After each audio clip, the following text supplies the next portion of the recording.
Your book talked about portfolio analysis as a strategic tool to help in the strategic marketing management process. I thought I'd spend a couple of minutes talking about this. This is a very traditional tool. I'm not so sure the book did a great job of describing it to you, so I thought maybe I'd spend just a couple of minutes talking to you about it myself. The business portfolio analysis tool that the book referred to is called the BCG matrix, or the Boston Consulting Group's matrix. The Boston Consulting Group is a famous marketing consulting firm, and they talk about 4 different strategic business units for an organization. We might think of them as product areas, okay? And so their argument is that every organization has 4 kinds of products. They have some products that are in high growth industries, and we have a dominant market share. These are called stars. Think about, I would argue that perhaps things like the cell phone business for Apple is an example of what I might consider to be a star. They have a dominant market share in a high growth industry.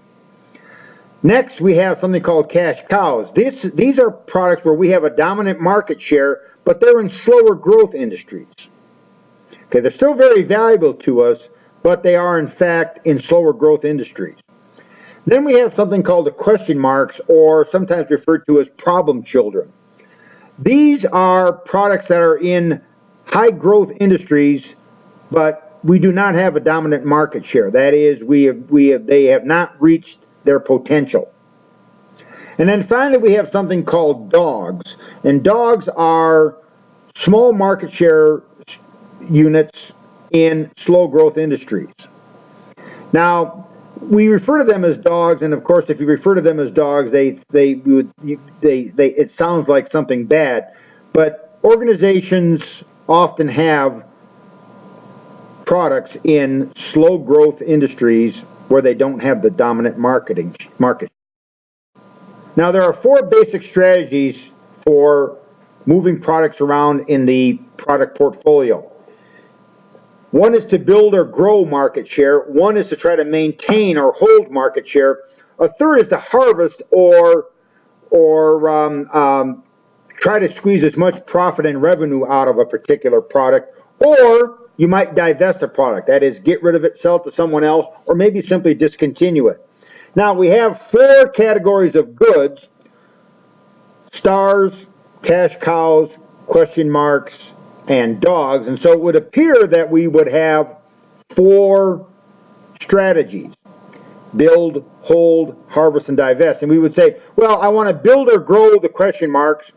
I want to hold the stars. I want to harvest the cash cows, and I want to divest myself of the dogs.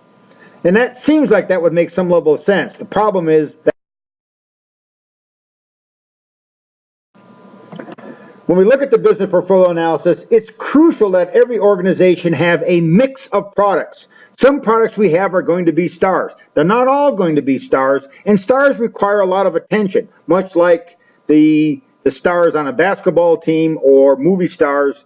They are high maintenance. We always need question marks. These are products that are probably new startup products that we have developed because they are in high growth industries. All organizations need some of those new products that are in these high growth areas. Companies need cash cows because cash cows generate income so that we can maintain the stars and try to build those question marks. And dogs, in reality, are simply small cash cows. They're not really the negative insinuation that dogs refers to in this business analysis. So dogs are like cash cows. We're going to try to spin some of the money off from them to develop more question marks, or to try to build question marks into stars and to maintain stars. Here's an example of portfolio analysis for Apple.